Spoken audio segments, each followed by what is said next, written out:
Hello you beautiful people and welcome back to Let's Play the Inquisitor. Koenigstein lied to me. The city of Tanis and the star that Seth cast from the sky. It was all a fairy tale. The dagger is one of the 3 blades from Caliga. I have no idea what those blades are, but there's certainly an important connection between them and Reuchlin's grave. Otherwise, I wouldn't have heard about them in the Umworld. I think I should stop by the library. I may find information about Caliga there. Will do. And this is what we have not seen, or what we have seen with the kid before, but that was very, well, it was yellowish and not really seeable. There now we can actually see it. I will stop by the library, perhaps there I'll find some information about Caliga. Let us have a quick look. I think we haven't done this in a while. I had a strange vision near the graveyard. I saw the tombstone of one of Johannes Reukling. At least that was the name carved into it. I also heard 2 voices. A man's voice was chanting something in a language I wasn't familiar with, and a woman's voice begging for mercy.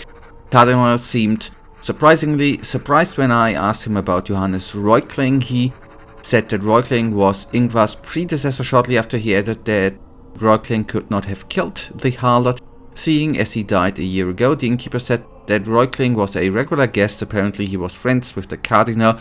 He supposedly died from an infectious disease, so only a handful of monks were present at his funeral. Years ago he worked with Countess Isabella.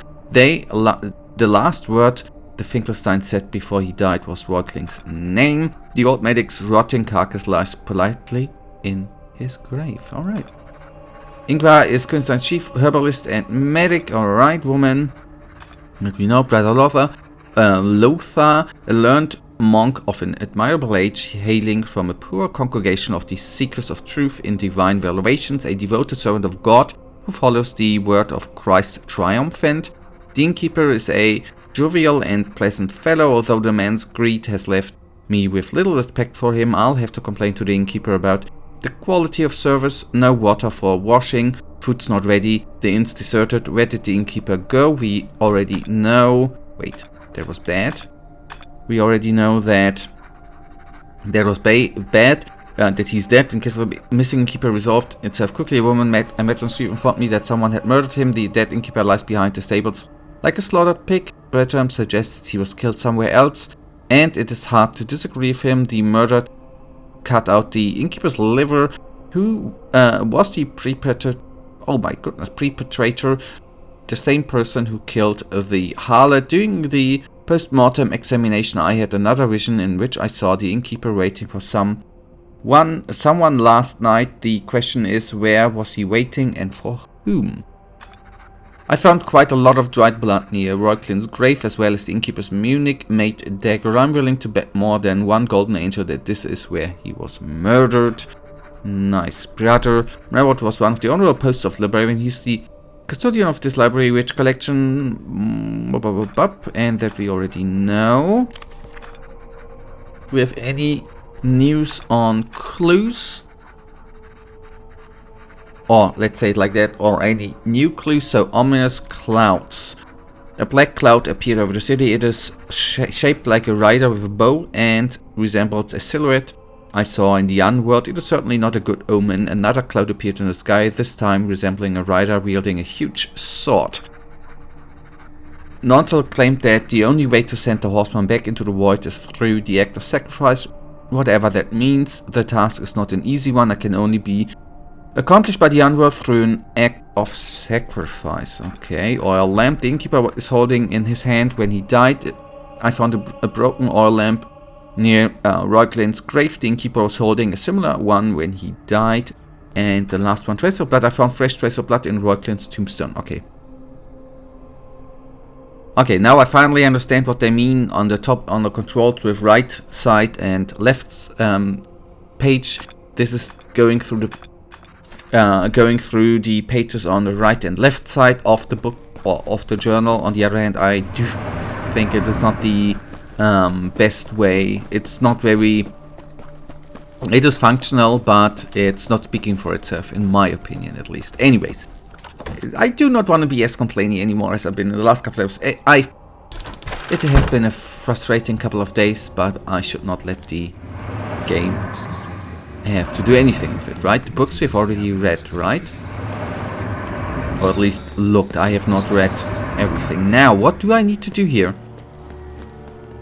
I mean, it says, right? Let us actually go to the quest opening. I will stop by library. Perhaps there I'll find some information about Kalo. Okay, we need to take a look at books.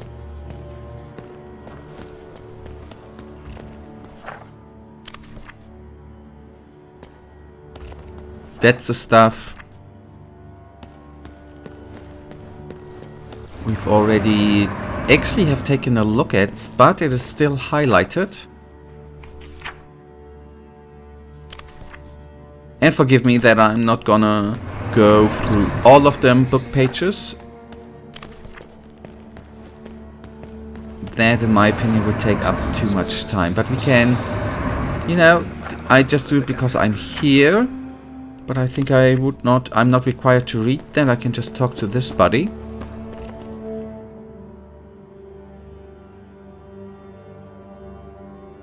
Brother Madderdin. Welcome, Master Mordimer. What brings you here this time? Questions. He who asks a question does not err easily.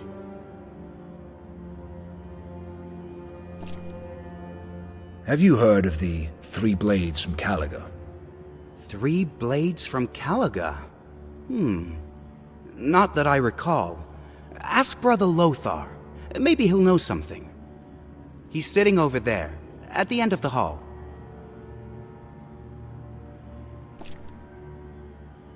The place is strangely calm. Have the monks seen the clouds that have appeared in the sky? Ha! They don't scare us. They look like Satan's work, and he's got no power over us. And if it's God that sent them, well, we'll happily obey his will. Okay, talk to Lothar. Will do. Well, I thought he was around there, but obviously he's on the far end other side. Alright, good.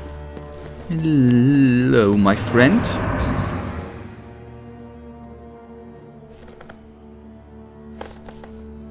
Hello, Brother Lothar. Master Madderdin. Forgive the interruption, but I need your help. Do you know where the city of Caliga is? No one knows the exact location. It's not even certain whether the city existed. According to legend, it was founded by Tiberius's legionnaires who survived the battle for Rome. Hunted by the invincible army of the faithful, they supposedly made their way to the far north and settled there. Have you heard of the blades from Caliga? No, Master, I know nothing of them. Try speaking to the librarian. There might be a book or two on the 3 blades.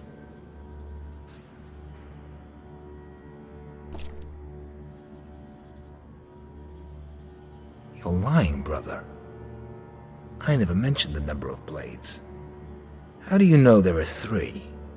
Well, there's a certain apocrypha. However, I don't know if I can tell you about it. I'm an Inquisitor, Brother Lothar. There is nothing you cannot tell me.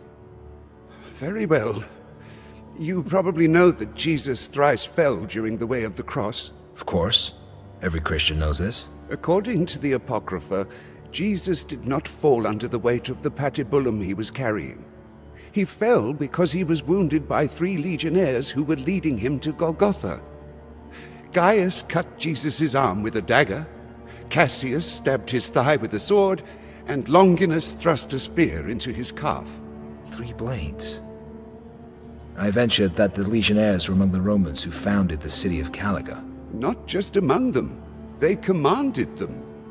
The name of the city is an amalgamation of the first letters from their Latin names.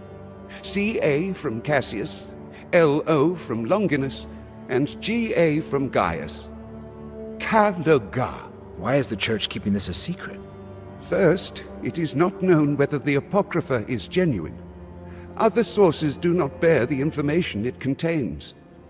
Second, it was deemed unreasonable to spread rumors about the existence of weapons that wounded God. The blades, if they exist, may harbor great power. No one knows what could happen if they fell into the wrong hands.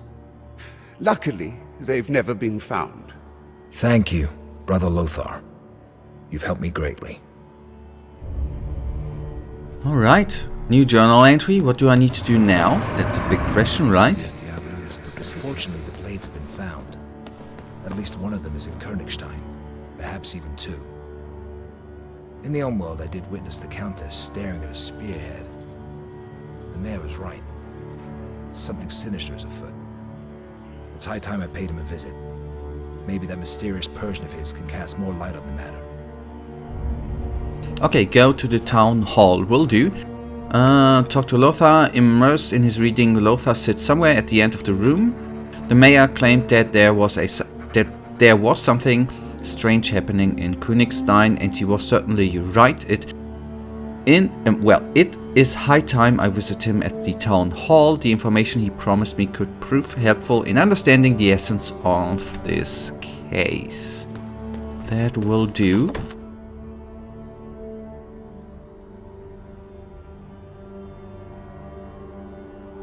Come on, load up. The mayor. Let me guess, we are gonna be in dire need of going away. Okay, there we need to go. So we need to get out of... They move sometimes in strange ways. Alright, back to the city. Let us see. It would be quite cool if there would be happening something in between. I mean, this is not an open world game, although it has quite big areas, right? Which is totally fine, which are connected by a loading screen, which is totally fine too. But it is sometimes kinda boring to walk through, right?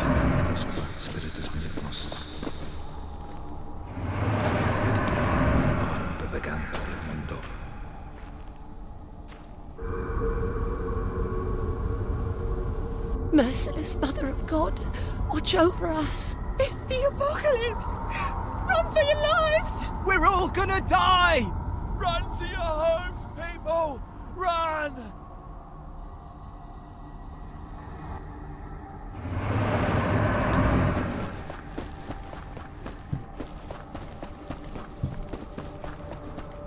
Damn clouds look like creatures that appeared in the old world. They resemble the riders of the apocalypse. Seeing them doesn't indicate anything good. Luckily, they're still only clouds. Yeah, luckily, still. We do not know what is gonna happen next. Well, on the contrary, the good part is the game hasn't crashed in quite some time. In a couple of hours, which is kinda good in my opinion. I did have some early crashes. I do not know. At least what I've seen, the game did not... There was no update. I do not know why it is not crashing anymore. But it shall not be of my concern. That is, by the way, what I did mean before. That is a little bit whack, in my opinion. That there's actually nothing really happening, right? Except talking to those people.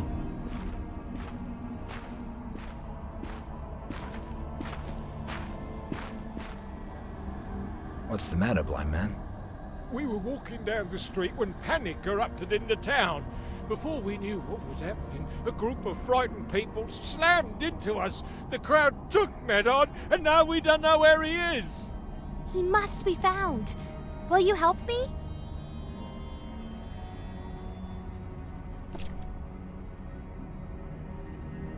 Sure thing, Scamp. I'll go look over there. Look for Madderdin, friend. Look!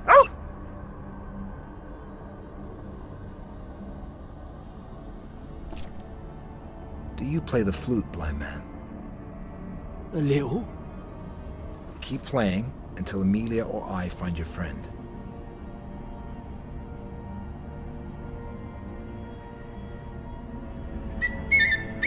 But, you guys, that is something we will then do in the next episode. For now, you know it. I, as usual, really thank you for watching. If you guys actually do have enjoyed today's episode, then please give me a little thumbs up and subscribe. And hopefully I see you in the next episode. Until then, I wish you all a wonderful day.